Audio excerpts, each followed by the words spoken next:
Magandang araw, ito ang presentasyon ng pag-aaral mula sa ikalawang grupo mula sa STEM 11B ng Del Pilar Academy na pinamagatang impluwensya ng paggamit ng Facebook sa psikolohikal na kalusugan ang mga mag-aaral ng 11 baitang mula sa Science, Technology, Engineering at Mathematics ng Senior High School sa Del Pilar Academy. Ako si Earl Cedric A. Patulot.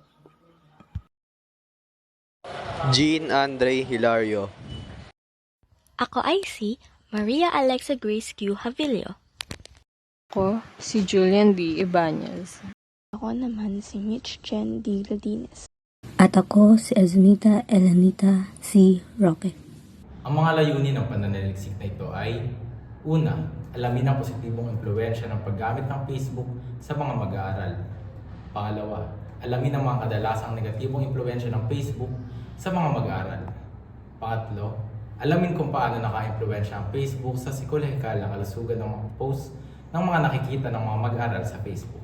Para sa unang banyagang literatura, Sa pag-aaral ni Coratia et al. 2020, ang Facebook na kasalukuyang itinuturing na pinakamalaking social media site sa buong mundo ay ang bagong pangunahing instrumento ng komunikasyon, interaksyon at pakikipaghalubilo.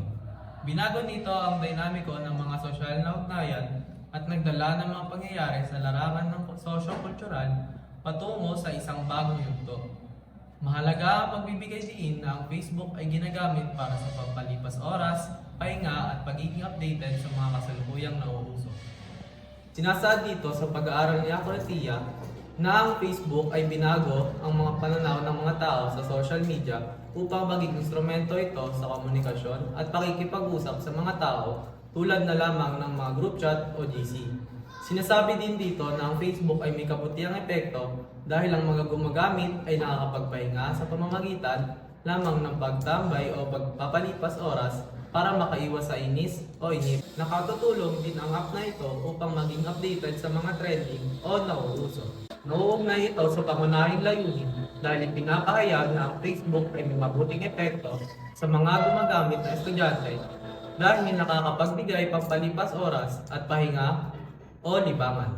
Ayon sa kanila Choyat No, 2011, social media use, social isolation, and psychological well-being ay tinukoy bilang isang kakulangan ng mga personal na relasyon o hindi kasama sa mga social network.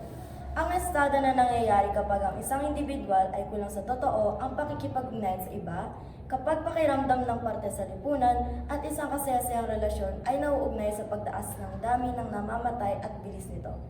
Ang paggamit ng social media ay nauugnay sa pagkabalisa, kalungkutan, depresyon at paghiwalay sa lipunan. Here et al. 2011, gayunpaman, ang ilang kamakailang pag-aaral ay nagtalo na ang paggamit ng social media ay nagpapababa ng panlipunang paghiwalay. Meshi et al. 2020. Sa katunayan, ang tumaas na paggamit ng mga social media platform tulad ng Facebook, WhatsApp, Instagram at Twitter, bukod sa iba pa, ay maaaring magbigay ng mga pagkakataon para sa pagbabawas ng social isolation. Ang literatura ni Choyat No ay kaugnay sa aming research sa kadahilanang ito ay nasa aming ikalawa at ikatlong layunin na kung saan ay pinapakita rito ang negatibong impluensya ng Facebook sa mga mag-aaral. Tulad ng aking binanggit, ang paggamit nito ay nauugnay sa pagkabalisa, kalungkutan, depresyon at paghiwalay sa lipunan. Nakasaad din rito na nakaka-impluensya ito sa psikolohikal na kalusugan ng mga mag-aaral. para naman sa unang lokal na literatura, Ayon kay MK et al. Noong ika-2023 sa isang survey na ginawa ng Royal Society for Public Health sa mga bata sa UK na edad 14 hanggang 24. Lumabas na malaki ang kontribusyon ng social media sa pagtaas ng bilang ng mga kabataang nakakaranas ng depresyon at anxiety, maging ang mga nakakaramdam ng poor body image at matinding kalungkutan. Ang literatura na ito ni MK ay tumutugon sa layuning alamin kung paano nakaka-impluwensya ang Facebook sa psikolohikal na kalusugan. Dahil ayon sa kanyang pag-aaral, mataas ang bilang ng kabataang nakakaranas ng pagkabagabag sa kanilang sarili sa negatibong paraan. Ayon sa pag-aaral ng Sagon et al. 2018, Sa isang survey na isinagawa ng College of Information Technology and Computing Science or CICTS, Quirino State, lumalabas dito na ang Facebook ay karaniwang ginagamit ng mga estudyante bilang isang paraan ng pakikipag-usap sa kanilang mga kamag-aral, kaibigan at guro. Ginagamit din nila ito upang makakuha ng mahalagang informasyon na maaaring makatulong sa kanilang pag-aaral. Gayunman, mahalaga pa rin na magkaroon ng mahigpit na patakaran at regulasyon mula sa mga guro at akademikong institusyon tungkol sa paggamit ng mga estudyante sa social media na Facebook. Ito ay upang mapanatili at mapabuti ng mga estudyante ang kanilang mga akademikong pagganap. Ang pag-aaral na ito ay may ugnay sa pangunang layunin na kinalaman sa positibong impluwensya ng Facebook sa mga senior high school na mag-aaral. Isa sa positibong impluwensya nito ay ang mga estudyante ay ginagamit ito para makakuha ng mahalagang impormasyon na maaaring makatulong sa kanilang pag-aaral. Para naman sa banyagang pag-aaral, Ang pananaliksik ni Azari et al. 2022 ay nagpapatibay na partikular na nasa panganib ang mga kabataan sa masamang epekto ng paggamit ng social media dahil sila ay lubhang mahina laban sa peer pressure at hindi paganap na nabubuo ang kanilang kakayahan sa regulasyon ng emosyon. Nakasaad sa kanilang pananaliksik na ang mga kabataang may social media disorder o SMD ay natagpuan na mas kaunti ang tulog kumpara sa mga kabataan walang SMD. At dahil pumapasok ang mga kabataan sa paaralan, ang mga aktibidad sa Facebook na nagbibigay ibang kanila ay nagresulta ng pagwawala ng tulog sa mga karaniwang araw. Dagdag pa ng mga mananaliksik, ang paggamit ng Facebook sa gabi ay maaaring humantong sa pagpapaliban ng tulog at ito ay maiuugnay sa mahinang kalusugan ng isip at kahirapan sa pag-focus. Natagpuan nila sa kanilang pananaliksik na ang mga kabataan may mas mahinang kalidad ng pagtulog ay nagpo-post sa Facebook ng higit pa kaysa sa mga nakakaranas ng mas mahusay na kalidad ng pagtulog. Ayon kina Meher et al. 2022, ang kanilang pananaliksik sa paghahambing ng mga gumagamit ng Facebook sa mga hindi gumagamit ng Facebook ay nagpakita na ang mga gumagamit ay mas malamang na makakatanggap ng negatibong impluwensya sa kanilang psikolohikal na kalusugan. Batay sa kanilang datos, ang mga gumagamit ay nagpapakita na nakakakuha sila ng pagkabalisa o anxiety sa paggamit ng Facebook dahil sila ay nakatuon ang kanilang pansin sa mga posibleng komento na kanilang makukuha at pangapat na nais na makukuha ng maraming bilang ng mga likes sa kanilang mga posts.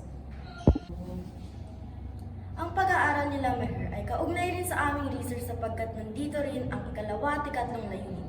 Ito ay tungkol sa mga negatibong impluwensya at mga posts na nasa Facebook na nakaka-impluwensya sa psikolohikal na kalusugan ng mga mag-aaral. Nabanggit dito na nagkakaroon sila ng pagkabalisa o anxiety sa paggamit ng Facebook dahil sa mga posibleng komento na kanilang makuha sa kanilang mga posts. at sa huli, para sa lokal na pag-aaral, Isang pananaliksik mula kina Galioso, CJ at al. Taong 2020, ang kanilang pag-aaral ay nagpakita ng parehong positibo at negatibong pananaw ng Facebook sa mga mag-aaral ng senior high school sa kanilang personal at akademikong buhay. Mula sa kanilang mga nakalap na datos, makikita ang pagkakapantay ng positibo at negatibong impluwensya ng Facebook, gaya na lamang ng pagiging pinagkukunan ng impormasyon. Ngunit gayon din ang pagkalat ng maling impormasyon na ikalilito ng gumagamit ng aplikasyon. Kaya naman bilang konklusyon ng mga mananaliksik mula sa kanilang nakalap mula sa kanilang mga respondente ay dapat balanse ang oras ng paggamit ng Facebook upang hindi ito maging sagabal sa kanilang pag-aaral. Ang pag-aaral na ito ay may kaugnayan sa una at ikalawang layunin ng isasagawang pananaliksik na may kinalaman sa positibo at negatibong impluwensya ng Facebook sa mga senior high school na mag-aaral. Isa sa mga positibong impluwensya ng aplikasyon na ito ay madalas itong pinagkukunan ng mga mag-aaral ng impormasyon. Kaugnay ito sa unang layunin dahil dito may makukuhang benepisyo ang mga mag-aaral at iyon ang mga nakukuha nilang impormasyon galing sa aplikasyon. Subalit kakaibat naman nito ang negatibong impluwensya kung saan maaari ding maging daluyan ang Facebook para sa pagkalat ng mga maling impormasyon. May uugnay ito sa ikalawang layunin dahil ito ay nakakapinsala sa mga mag-aaral dahil mas mahirap para sa kanilang mamulat sa katotohanan kung ang makukuha nilang impormasyon sa Facebook ay puro kasinungalingan. Sinasaad sa pag-aaral ni Carion et al. 2019 na maaaring maging kapaki-pakinabang ang paggamit ng Facebook sa akademikong pagganap ng mga mag-aaral. Sa kadahilan ng ang platapormang ito ay nagagamit ng mga mag-aaral upang makagawa ng mga grupo na nakakapaghatid ng impormasyon ukol sa mga gawain at kaganapan sa paaralan.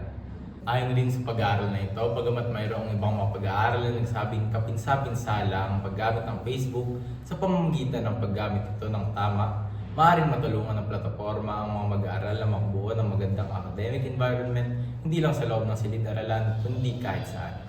Dahil ang Facebook ay may connection sa internet, maaaring itong magkamit ng mga mag-aaral sa kanilang sariling gadget kahit saan. Ayon pa sa mga mananaliksik, dahil ginagamit na rin ng mga institusyon ng Facebook, kinakailangan nilang turuan ang kanilang mga mag-aaral ukol sa kung paano ang tamang paraan ng paggamit ng Facebook. Kailangan din nilang magpatupad ng mga tuntunin at limitasyon sa paggamit ng nasabing plataforma upang magamit ito ng mag-aaral ng tama. Ang pag-aaral ni Carion et al. Ay nagpapakita ng positibong epekto ng tamang paggamit ng Facebook sa akademikong pagganap ng mga mag-aaral. Ito ay dahil sa kakayahan ng Facebook na magamit bilang plataforma para sa pagpapalitan ng impormasyon at pagbuo ng mga grupo para sa mga gawain sa paaralan. Dagdag pa rito, ang koneksyon sa internet ay nagbibigay daan para makagamit ng Facebook kahit saan. Nagbubukas ng oportunidad para sa mabuting akademikong kapaligiran. Bukod dito, tinatampok din ng pag-aaral ang pangangailangan sa edukasyon tungkol sa tamang paggamit ng Facebook at pagpapatupad ng regulasyon para sa ligtas at epektibong paggamit ito. Ngunit sa pahayag na ito, sinabi ng mga mananaliksik na bagaman may potensyal na benepisyo ang paggamit ng Facebook sa akademikong pagganap, may mga negatibong aspeto rin ito. Isa sa mga ito ay ang posibleng pinsalang dulot ng paggamit ng Facebook na maaaring magresulta sa pagkawala ng focus at oras ng mga mag-aaral sa hindi akademikong bagay. Gayon din ang panganib na pagiging biktima ng cyberbullying at pagkakalat ng hindi tamang impormasyon. May mga potensyal na epekto rin ito sa kanilang psikolohikal na kalusugan. Ang labis sa paggamit ng Facebook ay maaaring magdulot ng pagka-addict, pagkabahala sa social comparison at pagtanggap ng maraming impormasyon na maaaring magdulot ng stress at pagka-overwhelm. Kaya't mahalaga na ang mag-aaral ay gabayan sa tamang paggamit ng Facebook at mayroong tuntunin at limitasyon ng kanilang paggamit ito upang maiwasan ang negatibong epekto sa kanilang psikolohiya. At ito ang kabuuan ng mga nakalap ng mga banyaga at lokal na literatura at pag-aaral para sa Impluwensya ng paggamit ng Facebook sa psikolohikal na kalusugan ng mga mag-aaral ng ika-11 baitang. mula sa Science, Technology, Engineering at Mathematics ng Senior High School sa Del Pilar Academy. Maraming salamat.